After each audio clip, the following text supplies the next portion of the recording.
This year, leaders will not meet in the tired grandeur of the General Assembly Hall, which is under complete renovation. Instead, they will gather for the annual debate in a modern conference hall that has been outfitted with the familiar green marble dais.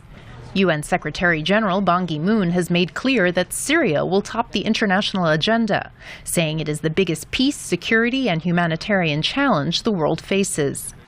Let us be clear. The use of chemical weapons in Syria is only the tip of the iceberg. The suffering in Syria must end.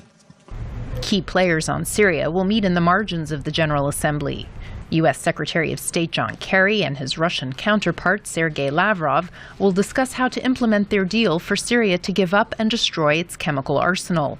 The Secretary General has planned a meeting with all 5 foreign ministers of the UN Security Council's permanent members. Mr. Ban and his special representative on Syria, Lakhdar Brahimi, will also meet with Kerry and Lavrov to discuss how they can build momentum toward a political solution to the Syrian civil war.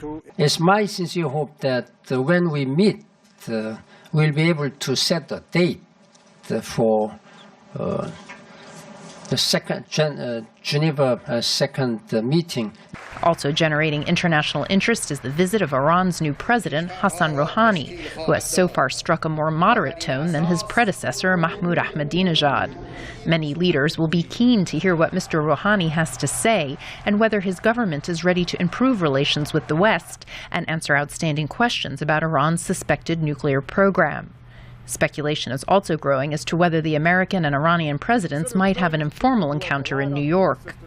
While the glare of the media spotlight will be on the Syrian crisis and Iran's president, the more than 130 presidents and prime ministers gathered in New York will seize this annual opportunity to discuss a wide variety of other critical issues and conflicts. Margaret Besheer, VOA News, the United Nations.